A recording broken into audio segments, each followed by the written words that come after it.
Hi, and welcome to This Week in East Brunswick, the town's own news and information program. Tonight we'll conclude our discussion with Finance Director L. Mason Neeley about the township's direct sale of municipal bonds. Schools Information Officer Amy Fisher meets with Special Olympics gold medalist Eddie Haas, an East Brunswick High School sophomore. Channel 8's Stuart Davis meets with municipal judges Green and Dominicki to learn how they share the role of interpreting law in the township. Beware of telephone solicitations. Consumer advocate Adrian Eisner can tell you about unscrupulous promoters who sell tickets to phony charity events. Later we'll have a review of Monday's council action meeting. All this and more tonight on This Week in East Brunswick. But first, here's a look at what's happening next week on Channel 8. Monday at 10 a.m., Lenore Kulik discusses scoliosis with chiropractor Peter Olson on Look Great, Feel Great. At 10:30, we bring you stories from the library. Tuesday at 7 p.m., learn how to help yourself on Psychology in Action. At 7:30, CPA Ron Bass talks about filing the annual tax return on You and Your Money with Paul Hansen. John Runyon's Business Bylines at 8 is a real estate update with J.P. Oken and Charlotte Cohen. Wednesday night at 7, Spotlight on Education focuses on East Brunswick's technical and career education with guest Hank Stankiewicz. At 8 p.m., take a look at today's teen dating scene on 18, Growing Up in East Brunswick. This Week in East Brunswick returns Thursday at 7 and 8. Let's Talk Health Thursday at 7:30 examines the Wellness Works program at RCHP. Check the Channel 8 program guide for our high school sports coverage and recasts of the week's shows. Hi, I'm Amy Fisher, and I'm the Information Officer for the school system. Today, I'm at East Brunswick High School with some very big news. I want to introduce to you first Eddie Haas. Hi, Eddie. Hi, how are you? Fine, thanks. How are you? I'm fine. Good. Now, you just won a big award. Could you tell us what you won? I won 8 gold medals at a competition in Miami called the Junior Orange Bowl Sports Ability Games. 8 gold medals. 8 gold medals, and I competed in 8 events. That is fantastic. Was that a record number? Well, not for me. It wasn't. I don't mean to gloat, but last year I won 9 gold medals out of 9 events. So. Wow, that is really wonderful. Tell us how you got involved in this kind of competition. Well, at this particular competition, it was my first time in 1987 competing in a competition. But I have been involved in wheelchair sports for a long time, for about 5 years now. I got involved with the help of one of my therapists who introduced me to the whole thing, and I owe her a lot for it. That's really great. And you've been involved on the state level, and that's how you got down to the Orange Bowl? Well, the Orange Bowl was an invitational competition, so I did not have to compete in any other prerequisite competitions. And when were you there? From December 7th to December 11th. Well, one of the people we know who helped you get prepared for that is Mr. Keith Lane, who's your phys ed teacher here. So we'll talk to him about some of the things that you've been doing. Hi, Keith. How you doing? I had Eddie in my 8th period adaptive physical education class. So about a month and a half to 2 months before the competition, we started training. We used the class time to train.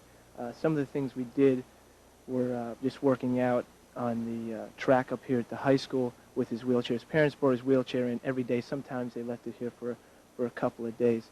We also used this room that we're in right now to do a lot of endurance training. We would work out at the track one day and work out in here another day. And a couple times we came in the morning and we had one practice on a Saturday. But I used the input of the New Jersey Wheelchair Athletic Association, some of their coaching techniques or strategies, and I applied them with Eddie, and we worked on those together, and that's the work we did. And do you have this class every day with Eddie? Yes, we meet 5 days a week, and like I was saying, one day we would do track events, and the other day we work on fitness type things. Do you have any plans for some future competition? Well, hopefully the association will be sending a team up to Ontario, Canada in February or March, and if they can get the funds for it, they'll be sending a team, and I hope to be part of that team. That is really wonderful. Well, we wish you lots of luck. I never heard of anybody winning 8 or 9 gold medals in one competition. That is terrific. Congratulations, and we're really proud that you're a student here.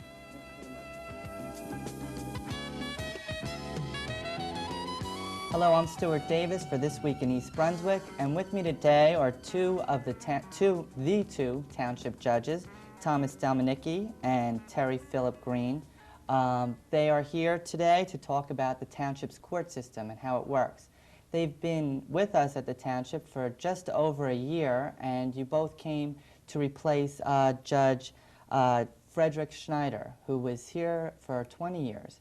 And you alternate the position that Judge Schneider had, and hopefully, Judge Dalmanicki, as the presiding judge, you can tell me a little bit about how the township's court system is structured now that we're on a 2-judge system. Well, there are 2 judges, just as you indicated, myself and Judge Green over here. The designation presiding judge just means that I have the administrative work, which is preparation of the budget, responding to different letters that people have and different reports that are due. In addition to that, there are court personnel that work in the municipal building. The clerk of the court is Jerry Healy, and last count, I don't know, 8 or 9 of them, or maybe even more now, because we asked for a few more people. I believe there's 11 right now. Because of the volume that the court is handling. And the clerks in the office basically handle the day-to-day telephone calls and people showing up at the window as far as paying fines or trying to determine when their case is going to be heard. And they also help out in the courtroom during the court session itself. And that's basically what is involved in a court system. Judge Green, you were going to tell me a little bit about the types of cases you handle and where the line is drawn between what municipal courts handle and what county courts handle. Well, municipal court handles basically traffic cases, which everybody seems to know about. We also handle disorderly persons offenses, and we also handle certain violations of weights and measures. And we also handle what's called arraignments for people that are there before us for more serious cases, but they get sent up to the county prosecutor, and they're returned and presented to a grand jury for indictment. We usually have nothing to do with those except to advise the individual defendants as to their rights. And basically that's it. Did I leave anything out? No, I think. How about domestic disputes? And Okay, we don't handle the domestic disputes directly. What we do is, if there is a domestic violence problem, we will issue a restraining order to give the people enough time to adjust, not to get at each other's throats again, and that order is returnable before the Superior Court, usually approximately 10 days after the order has been issued. And after that, we usually have nothing to do with it unless there's a violation of that restraining order. The unfortunate part about those restraining orders are that they usually come about 3 or 4 o'clock in the morning. It necessitates a phone call to us at that time. okay, as part-time judges, you guys have the right or the privilege to work as full-time attorneys, which I imagine is very difficult. What is the caseload? You mentioned it, Judge Dalmanicki, or Judge Green. How many cases do you handle a year? The total amount handled by the East Brunswick Court alone in 1988 was in excess of 20,585 to be exact. Well, that's quite enough. That's a lot, yes. Yeah. And of those cases, how much revenue is being raised? Well, East Brunswick itself, for the revenue that's been collected, the exact figure for 1988 is $695,334.96. And that's quite a bit of a jump from 2 years ago when the revenue was $409,392. So that's approximately a 70% increase in 2 years. That's quite a bit. Now, why is that? Why are we having such a sharp increase in is it because you're being more efficient at we're being more efficient at catching or prosecuting, or is there an increase in the number of violations that we've had? There's a combination of things. There's more volume.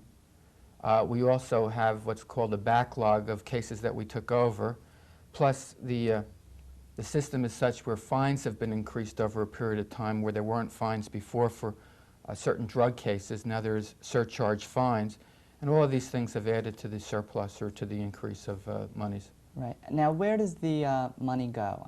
We have to... Well, there's a breakdown. A percentage of the money goes to East Brunswick, okay? A percentage, if it's a motor vehicle violation, goes directly to Trenton. So, in other words, if there's a fine of $50 and $15 costs for a moving violation, such as going through a red light, the state of New Jersey gets $50. The town gets $15. So if you can see that we've collected $695,000, there's a lot of costs involved, but there's other monies where the town gets, so for instance, a disorderly persons offense. Right. Whatever fines are collected there, the town keeps. So if you fine somebody $300, all that money goes to the township. It doesn't go anyplace else. And I guess it pays for the cost of the department plus some?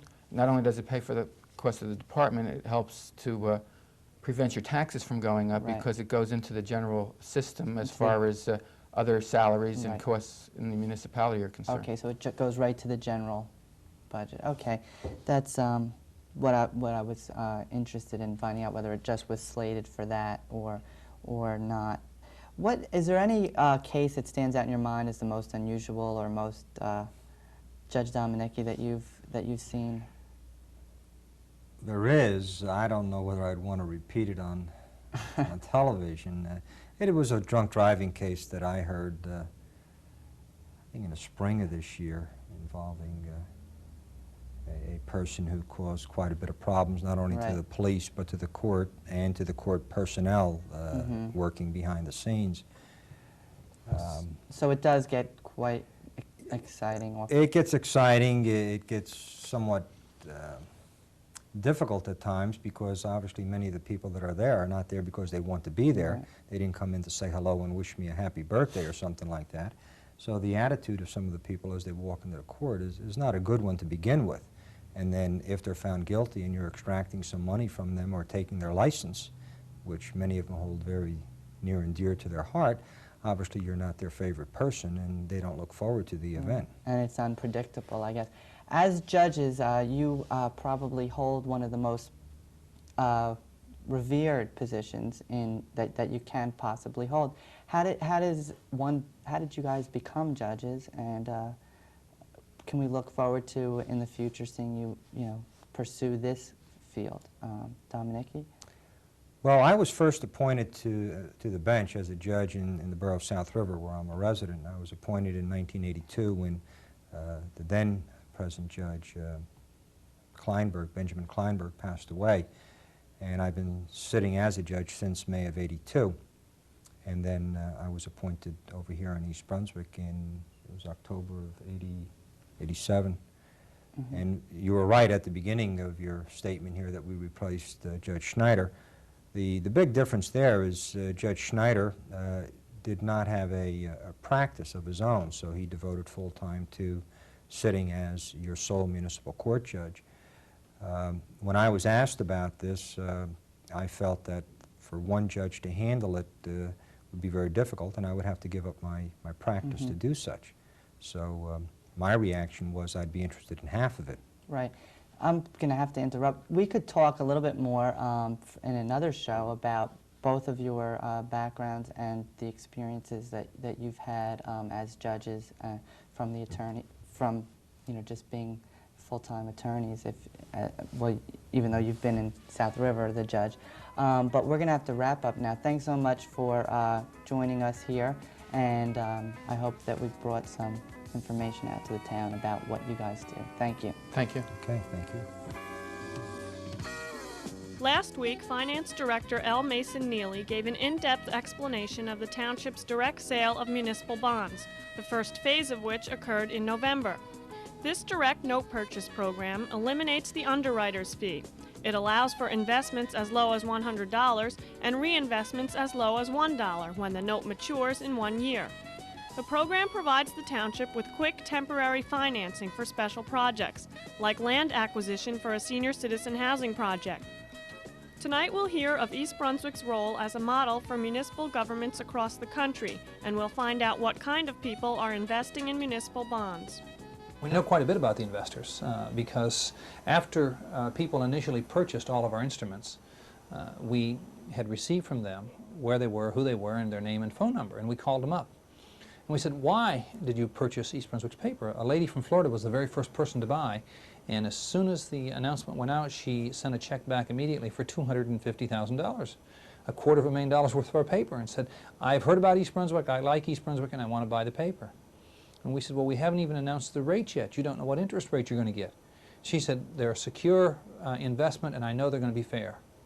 So that we have people who, number one, trust us. If you look at the newspaper every day and you see that on Wall Street you see a number of brokerage firms, and people just believe that they can't trust some of the large institutions. But they still believe that local government on the whole is honest, and they deal with local officials. And so people who have put their money in East Brunswick said, number one is I like the town, I believe in the town, and I want to support the community. And besides that, it gives me a chance to earn tax-exempt returns on my investment. Part of what we sent to people was a packet that was similar to this. And it was not written in all of the financial gobbledygook, but it was written in simple-to-answer questions so that one could pick the brochure up and immediately answer the questions that were asked of them, they could answer. And so we wrote it in a simple form, layman's language, so that if someone had questions, most of the questions could be answered simply by reading through this brochure. But the other thing we did, we made available a toll-free number that they could pick up the telephone, and that toll-free number is in existence all year long. And they can pick up the telephone and dial 1-800-521-7529 and get information at any time. So that if Jamie, suppose you purchased $1,000 worth of our notes, and it's now February 1989, you purchased those back in November of '88, and you have a question. You just pick up the toll-free number and call. A lot of places, they have to pay to call their broker, or they have to schedule time, but this toll-free number is available to anyone at any time, and you can immediately find out if there's any activity, if there's any changes, if you want to do something with your paper, and just as a comfort level. So that's part of why we selected AT&T. They have the ability to communicate very well with the public. But I know that the individual can invest as little as $100. So are we seeing more middle-class investors, or are you still getting people who can easily hand out $250,000? Well, most of the average investment that was made in the last sale was about $17,000. And we have not seen the small investor, although we had a few people. We had 3 people that spent $100 and put $100 in it. The concept that we could broaden the market is very real, and we want to attempt that. The reason that we can offer a $100 note is that we don't have to make a commission on it. We're not a profit-making organization. The underwriters, the major banks who sell, only will sell $5,000 pieces of paper because they have to charge a commission. And they simply couldn't charge enough commissions on $100 to make it profitable for them to market that paper. By issuing at $100 or any interval thereof, why, we can allow people to broaden the market. We had a number of people who are grandparents who said, I want to begin to buy a tax-exempt instrument for my grandchildren and just allow the interest to accumulate and let it go year after year, the reinvestment concept. So that we've had some people, and that's part of the program that we're trying to set up, is that somebody who, a parent or a grandparent that has a new child, and they want to buy this for their grandchild. They can simply buy it, put it in that grandchild's name, and over the course of 18 years before that person goes to college, allow the tax-exempt interest as well as the principal just to accumulate. And if each year they want to buy another $100, they can put $100 with it.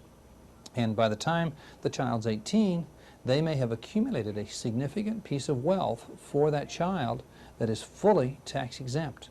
So that when that child takes that and wants to dispose of it for college or for some other activity, they have received that money without any federal or state tax obligation. So it's a wonderful way to accumulate wealth for your children or for yourself. Apparently this program has attracted nationwide attention from other governmental agencies. Do you know specific agencies that are starting their own programs? Yes, that's not without accident. We didn't do this in a vacuum, and it was by intention that we have tried to attract nationwide attention. We've done that for 3 reasons. Number one is the press covers it and various forms of media cover it, why more people will take advantage of it. And that broadens our market to place our paper. Number two, when something like that occurs, why it increases the recognition of East Brunswick. And the bond market or the note market trades on recognition, name recognition.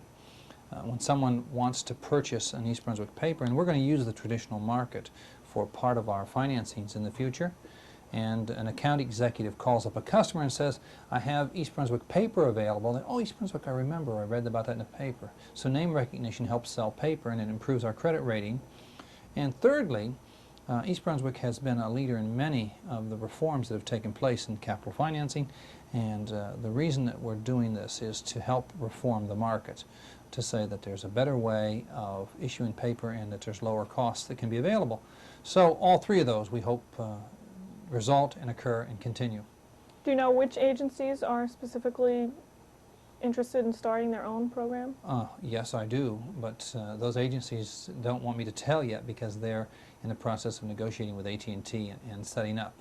But there's a couple of major agencies in Florida, in Arizona, in New Hampshire, and I've had an opportunity to talk to a number of the places that are expressing concern about it. There's also a seminar that's being conducted on this very point. AT&T has a conference facility at Epcot Center in, I guess it's Disney World, or part of it. And in that conference center, they have agreed to host a conference for those people that want to come. And so they're in the process of attempting to schedule a conference sometime in the first part of March to respond to questions. And I suspect that they'll ask me to speak at that conference, and we'll share with some of the potential issuers at that time. And if all works out, why, I think that we'll see this concept expanded to other levels of government, which then means that a form of reform has taken place and an idea has not only given birth but is having a second generation. So it's, we're hoping that occurs. On March 1st, the township will make available more than $2 million worth of one-year fixed-rate notes. The interest rate will be announced on February 14th. For specifics on investing, do not call the finance office. Call AT&T TransTech at 1-800-521-7529. Hello, and welcome to Consumer Aware. I'm Adrienne Eisner, Director of the East Brunswick Consumer Affairs Office. A local resident was recently solicited by telephone one evening to purchase circus tickets for the benefit of a charitable cause. When the caller could not supply satisfactory answers to questions about the nature of the charity and the percentage of the ticket price actually benefiting the cause, the resident declined to purchase tickets. Her refusal was an appropriate response to such a vague solicitation. Unscrupulous promoters frequently rely on telephone solicitations to sell tickets to circuses, ice shows, carnivals, and magic shows. The sales incentive is a claim that proceeds of the ticket sales will benefit a local charity. In fact, the chief beneficiary may well be the promoter. All too frequently, only a minuscule percentage of the monies donated actually reach the charity. Since most people who buy the tickets do not attend the event, the tickets can be sold several times over, thereby increasing profits. Sweepstakes mailings are another method used to attract the attention of potential charitable donors. By law, a donation cannot be a requirement for participation in a game of chance, but recipients are encouraged to send a check for the benefit of the charity along with their sweepstakes entry. Those opting to participate in the sweepstakes but not to contribute to the charity are asked to send a blank check with void written across it. This type of solicitation is not illegal, but potential contributors are again encouraged to review all the material to be certain that they understand exactly where their money is going. Here are some guidelines to help you make sure that your money will go to the cause for which it is intended. Be wary of telephone or door-to-door solicitations. Get something in writing before committing any money. Carefully read any mail solicitation that couples a sweepstakes offer with a charitable contribution. Make sure you have the exact name and address of the charity. Ask if the organization is registered with the New Jersey Charities Registration Section. And to verify that registration, you can call that office at 648-4002. If you have any additional questions about contributions or solicitations involving charitable organizations, please contact us at the East Brunswick Consumer Affairs Office. We are located right here in the Municipal Building. Our hours are from Monday through Friday, 9 a.m. until 5 p.m. The telephone number is 390-6954. Thank you for joining me on Consumer Aware. See you again next time. Councilman William Kirk was commended by his colleagues and the public on several occasions at Monday night's action meeting. Kirk was praised for his negotiations with the county about the Riders Lane-Ruse Lane trade-off. Kirk was said to be instrumental in improving the deal in the township's favor. Originally, maintenance of the brand-new Riders Lane was going to be evenly traded for the responsibility over Ruse Lane. Because of the present condition of Ruse Lane, Kirk was able to get additional consideration for the newer road. Kirk's swift and decisive stand on the delaminated plywood problem was also commended. Fire-retardant plywood used in condominium and townhouse developments rots prematurely. Acting on Kirk's recommendation for an investigation, the building department has banned the use of the faulty material. According to Councilman Ira Oskowski, the plywood was used in every condominium and townhouse development in town. Newspaper reports previously cited only Timber Hollow and Society Hill as being affected. The plywood has been used on roofs of attached dwellings throughout the state, and the premature rotting has already been found to cause severe structural problems in some developments. How the problem will ultimately be remedied remains to be decided. Also Monday, Township Prosecutor William Brigiani was honored through resolution. Brigiani has served as prosecutor for more than 16 years. He was the recipient of the State Police Benevolent Association's Silver Life Membership Award.